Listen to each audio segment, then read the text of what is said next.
What is going on, guys? This is Hold the Door DFS at Fantasy Sports Insight. We are back with another NHL DFS puck drop. It is February 4th, Thursday. We have a decent sized slate tonight, and we have the cover boy Nick Suzuki here in a phenomenal matchup with the Senators. So let's get into the slate. I will say, in the time of when I recorded this and also created kind of the backdrops for this video, that the Calgary or not the Colorado and Minnesota game has been postponed, mostly due to the number of players that the Wild had in the COVID-19 protocol. So I'm actually glad that game's just like off, because if for some reason they would have played it and the Wild really wouldn't have even had enough players. So just disregard anything that's related here to the Avalanche or their players. They do have some value from the Wild that had listed.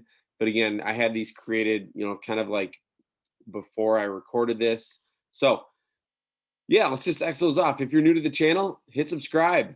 If you enjoy the content, hit the like button. If you have a question about the slate, throw a comment. All those things are greatly appreciated here for us as we continue to push all of our free content here out on our YouTube channel. We have soccer, we have golf, we have Euro League. We are going to have a huge weekend of NFL. Gator Guy and myself will be doing the showdown for Draftkings, but you'll also see some other content as well. So let's get into the slate and the Canadians with a 4.2 implied total. This makes me think of what happened tonight. You have basically the best possible matchup here for Tampa Bay tonight.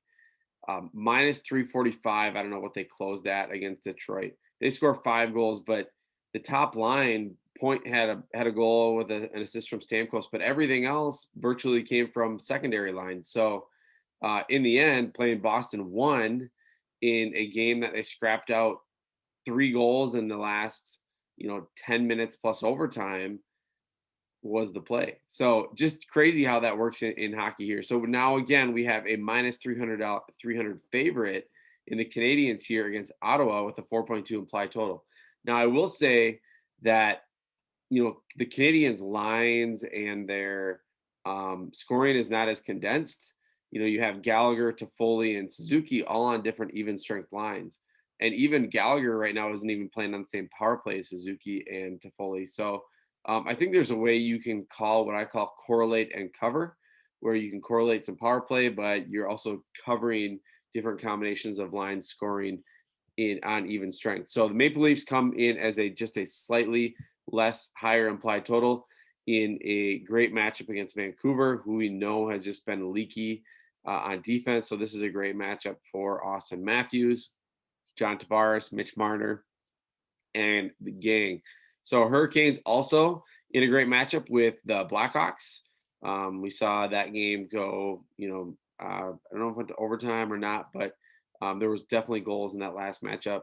Avalanche, let's check them off, and the Blues at a 3.1. I'm not really super psyched about the Blues, but let's get into the slate. So we have the center position, Austin Matthews, 8.5K is honestly the only guy. I Barkov is 7.5, but I don't really love the spot and the price for him there. Austin Matthews 8.5, I think will be pretty popular if you want to go with some studs and scrubs. But I think this is a slate that you can actually just consider like not playing Matthews and just being balanced. Like there's a lot of good mid-range plays that you don't feel like you have to punt. Joe Pavelski, you just can't ignore his form right now. He's just absolutely crushing it for Dallas. I do expect some regression from Dallas. There's just a slight favorite on this slate on the road against Columbus. I just don't think you can keep up that kind of like power play pace. So I think eventually, they will regress here. Aho, I think, is just due for a breakout game. And if it's going to happen, it definitely can happen against the Blackhawks. John Tavares, 6.5K against Vancouver. You're getting a $2,000 discount on him over Matthews to still get exposure to the high octane offense of the Maple Leafs. And Elias Lindholm, I think, has had a point in every game except for maybe one this season, maybe 2. But the guy is on an absolute roll in a great matchup here against Winnipeg. Trocheck, Went nuclear again, a last game against Chicago. Again, like I said in the last video, he's getting more of an increased role here with Carolina this season than he was last season. More of a role that he had in Florida, where he was, getting a lot of ice time, getting decent amount of power play time. So I really like Trocheck here. Second line, first power play unit, love him here. Suzuki, I think, might be the most popular play on the slate, at least in the mid range. 5.7, his prices really hasn't moved. He was like low four, mid four early in the season. Obviously, he's played his way out of that, but I still think this price tag is too cheap. Dvorak has been on a tear. I really actually like Arizona as like a low key GPP stack with Dvorak and Garland, and using some of their pieces, Kessel. So I like Dvorak at 4.7.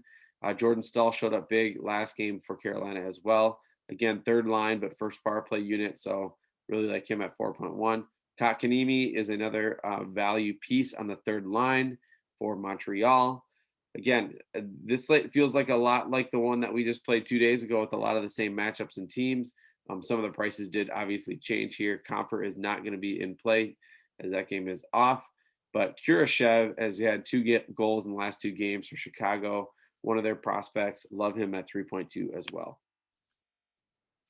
The winger position, Ovi getting his top dollar Reign spot back in a great matchup, honestly, with the Rangers. So I think you can make every case to stack up, Ovechkin and Carlson here. I like doing that.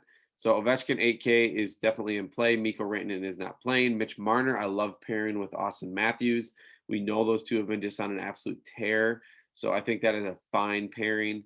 Artemi Panarin, I still think is too cheap. He should never be sub 7K, and he's proving that the last few games that he can do that. And Washington is not the same defensive team if Kuznetsov and Eller continue to be out. I don't know the status of them yet. We'll know that tomorrow. But if they continue to be out, I think you can keep firing the Rangers. Andrei Sevenechkov, Coys, if you're listening, one of our Discord guys, I know tries to, razz me about my pronunciations, but he is an excellent play that it has 100% correlation with Aho on the power play and an even strength. And then here you get into what I expect to be pretty chalky, Tyler Toffoli and Brendan Gallagher. Gallagher finally getting that over 6K bump. And we're taking Toffoli all the way from what? Last week, I think he was 3.9. And he's still on the third line, first power play unit, but the man is just shooting. He's scoring, an elite matchup. I think he will be popular again. Then we have Garland, as I kind of already mentioned before, in my stack with Arizona that I like. Nino Niederreiter at 4.2K is a great value for Carolina exposure and exposure to Aho and Snechnikov and the top line. Hoffman 3.9 finally got his first goal with St. Louis. Again, I think that's just, he's going to get that positive regression here soon. You can obviously make the case for Kyrou as well. His price tag just kind of landed in the middle of Garland and Nino, so I didn't really have room for him, but I love Kyrou as well. His form is amazing. Saad is now off, and so is Greenway. So I honestly, I didn't really love a lot of the value, even below Hoffman. So I think it's going to be harder to pay way, way down at winger as we have been most of the season. The defender position, John Carlson, with the return of Ovechkin, I think obviously just boosts him a ton. That power play unit with somebody like Ovechkin there compared to Vrana or whoever else is on the dot, I think that makes a huge difference. So Carlson is an elite defenseman play on the slate. So is Dougie Hamilton, again, in a matchup that Chicago is just going to give up a ton of volume. So that's where a guy like him can thrive and potentially get the 5-shot on goal bonus. Cale Makar is off limits now that the game is out. John Klingberg has been in insane form as well, and mainly due to the success of their power play unit. So love him here. I didn't mention Petrie. He'd probably be my sub in here for Makar. Him and Weber are both in great spots. Weber has been underperforming, but the price tag shouldn't be that drastically different between the two. So I think both Weber and Petrie are both in play. And Roman Yossi still not getting the respect. 6.1K in a much better matchup here with the Panthers. So I like him at 6.1. I love Ellis as well at 5.3. You can use Morgan Riley in a stack with Marner and Austin Matthews at 5.6 in a great matchup against Vancouver. Gudbranson for Ottawa at 3.8. And I didn't love all the value. I didn't love the value here on defense either, but Gudbranson is likely going to get some more time on the top pairing with Shabbat. And I think that will definitely pay dividends for him. Here's another shout out to our Discord channel. Koi's just, was talking up Chara, and I try to I know Chara is not like an offensive first guy, right? Like he's I don't know how old he is, 40, something like that, older than that, maybe 43. I think maybe that sounds right. But I mean, if he's going to get 22, 23 minutes of ice time, and he's going to get some top pairings, it's hard to ignore him and what he's done lately, but I wouldn't expect the offensive prowess just to continue. So probably will be a really popular value play due to the game logs, but I'm like 99% sold, but not 100. Skagey here for Carolina and Pesce, both also great values. I really like Pesce, honestly. Like his time on ice is like 24, 25 minutes, and he does a lot. So I really like him at 3.1. And we obviously know Miller, who is going to be an absolute stud in this league for the Rangers, is finally getting 20 plus minutes of ice time, and you're just going to see that production from him go up quickly. The goalie position, again, my disclaimer is don't spend too much time on it. And look, I didn't spend that much time on it because I left Jonathan Quick on here accidentally, and he's not even playing. So Carey Price, Freddie Anderson, both pay up options had the highest win equity. I think Carey Price is going to be really popular just because people want that automatic 6 points, even though he might give up 2 goals, maybe 3 goals, still get the win. I don't know. Carey Price is fine. I kind of like Kudobin here, even though he's a slight favorite on the road against Columbus. They just dismantled them the last game. My only fear is of teams playing against Dallas is that they do a really good job at limiting shot volume. So he might see 20 to 25 saves. So if he gives up more than a goal, you don't really love that as much. Dreiger and who are they playing? They are playing Nashville. That's who I was going to list. Whoever starts for them, Saros or Rene. I think whatever, feeling you have in that game, I think traditionally we would always lean Nashville, right? Their form has just not been that great. So I think, he's fine as a GPP, but I think in cash, actually, you prefer to go down to somebody like Saros or Rene, whoever starts. So Darcy Kemper, like I said before, I low-key like the Coyotes here, and 7.3 is a nice price tag. I think Lincoln's going to get just completely drilled again with shot volume from Carolina. So if he could squeak out a win, he could be the best point per dollar goalie on the slate.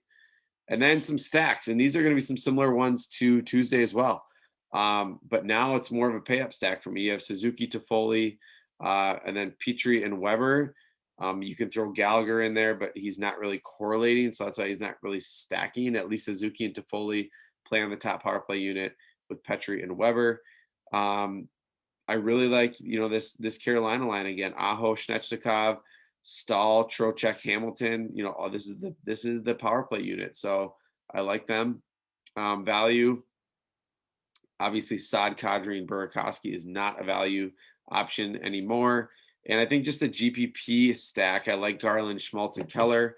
And then you could also go power play and go like Dvorak, Garland, Keller, maybe Chikrin on D. So I think there's a lot of decent low cost options, but I would be more apt to really pay attention tomorrow morning to the line rushes and see where we can even find some more value lines that correlate better in some really good spots. So thanks again for listening, guys. Be ready for all of our NFL content this weekend.